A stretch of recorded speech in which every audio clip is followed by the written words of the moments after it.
Okay. Hi, this is A of the Dawn. This is Chiron in the eighth house. Um the things when I'm contemplating Chiron in the eighth house, sex, sex, sex, sex, sex, sex, sex, sex. Um Sexual energy, transformation. Also something came and popped into my head about being a sex worker on from the lowest level to the highest level. You could be a victim of sexual abuse, and you could transform that energy into being a sexual healer. The archetype is super shamanic. The trauma that is incurred and hurt inherited at birth is intense and can be Chiron can be perpetuated in all the houses, in all the signs, like your whole life. Or you could take that energy when the time comes, because um, destiny is on a schedule, kind of. It's like your life is already written out, but you can opt out of the situations and people and places and things that pop up if you don't want to do it. That pop up that you're led into, kind of like Sleeping Beauty. You're like, this is a very physical and subconscious placement, because remember, um, Scorpio was ruled by Pluto and Mars, and so and sex is a very spiritual and physical thing. Transformation is a very physical and unseen, mysterious thing. We don't know necessarily how, except through our awareness. You put your awareness in different parts of you, and then you can just watch the energy transform. It's going to take you putting your awareness on and embracing your sexual energy and how powerful it is. Even the powerlessness that how people have used that energy on the outside of you to control you, and how you have welded that energy to control others subconsciously. There might be a tendency to maybe be abstinent from sex, and go into that world, maybe like a nun, just so that you don't have to deal with the wounds that you inherited. hmm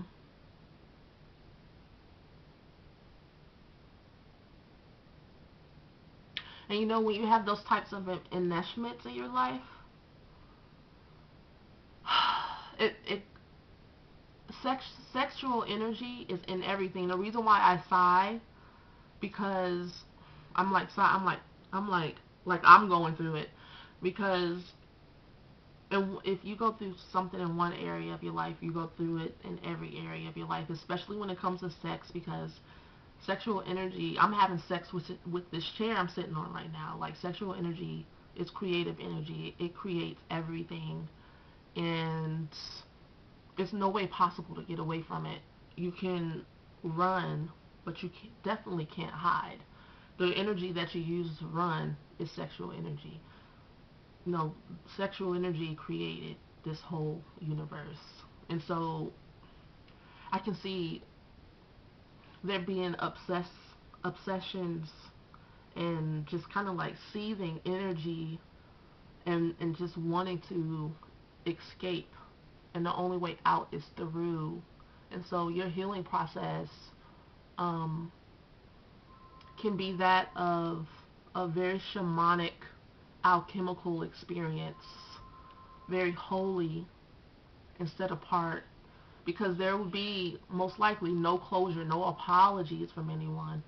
This will be between you and the universe, you and your God and goddess, you and your initiation process.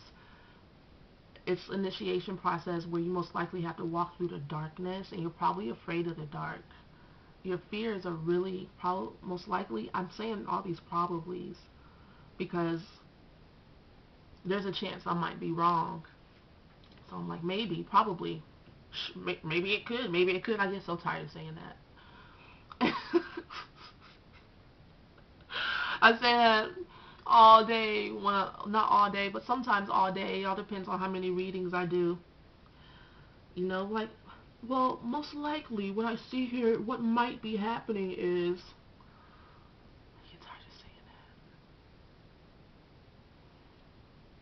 that. You know, I just leave room for people to be like, no, that's not what it is. Because if I'm like, well, this is what I see, this is what's going on, that gives people a chance to be like, well, kind of, but what's actually going on is, and I'll be like, girl, isn't that what I just said? It doesn't happen that often. Nobody gives me that much static and resistance, thank God, because I can't.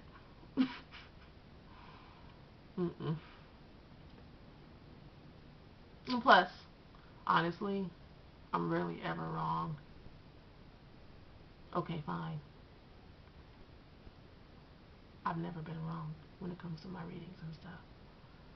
Because I don't feel like it's coming through me. It's being channeled through me. And that's how I feel about Chiron in the 8th house. When you shed the heavy skin, the burden of your wound, it's going to be, it's like you leaving the matrix. The awakening for you is intense. And I also think about the 12th house as well when it comes to stuff like that. But the 12th house is more dreamy and earthral. The 8th house is so physical.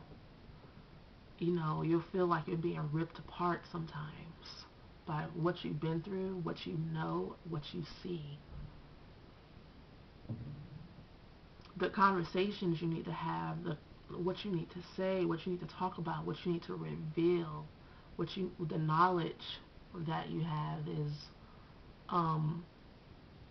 most likely the people around you and your family won't be able to handle it or help you process anything. You're really going to have to go on a shamanic journey that is unique to you in order to find your place in the world, on this plane, on earth. I just see a master teacher here. I see like, even if you are in the doldrums, because that's how the mythical journey starts. You know, you start off as a pipsqueak with nothing, beaten, battered, and abused. That's all. That's how all mythical journeys start. And then you hear a voice, you see a light, you listen within, and you're like, you know what? I don't have to go through this. And you start asking questions like, do things have to be this way?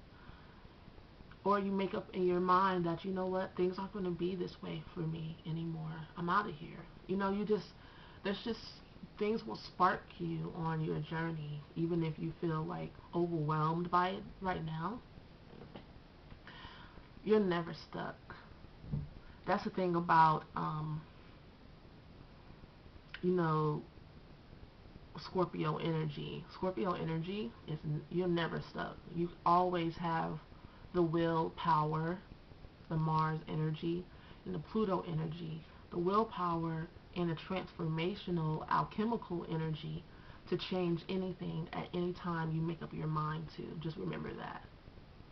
Nobody ever has you by the balls. As soon as you make up your mind that I want to know how to move this energy and change this situation, the heavens open up for you. And you can call on whatever angels you want, whenever you want, whatever God and Goddess, they will all come to your aid and help you. Yeah, you got Jesus on standby, on the main line. You just got it like that.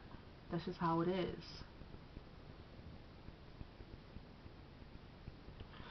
although there's lots of rage here, there's a purity and an innocence. It's interesting, you know, when you know you've done nothing wrong, it really hurts a lot to be abused, to think about someone abusing someone that's innocent and pure. But that's the very thing that is going to help you heal and get through the process of coming out on the other end stronger, wiser, knowledgeable, and able to stand on your own 2 feet. That very energy, that your powerlessness is going to be your power. Going into that powerlessness is going to be what transforms and changes everything. And what do I mean going into the energy? For me, personally, it's a body connection. I feel everything in my body. That's why I talk about somatic healing a lot. Everything is a sensation. Everything is you can break it down to a sensation. How do you know you're sad? You wouldn't know it if you didn't feel it. Now, okay, we can talk about feelings, but where are these feelings? They're in your body. You're sensing it somewhere in your body. Your sensates, you know, your receptacles out, your feelers, you know, and then rage or any intense, constricted sensations in your body. Where are you holding that? Where are you holding in this powerlessness? If you can gently put your awareness in on these areas, you can remove the energies or dissolve them, whatever it is that they naturally do. But your awareness of it is your currency. That's gold. That's something that nobody can ever take away from you. And I want you to remember that. You know, people may have taken a lot from you. Your childhood, your virginity, your youth, your time, your effort, your energy. But they can't take away your awareness. And your awareness can heal your whole environment. It's true. Trust anything else.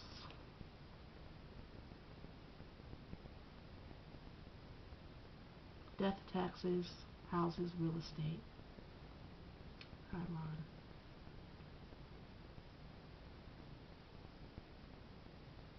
So there may be a temptation to overcompensate for going through such harshness and wanting to prove to yourself that you're better than what you went through.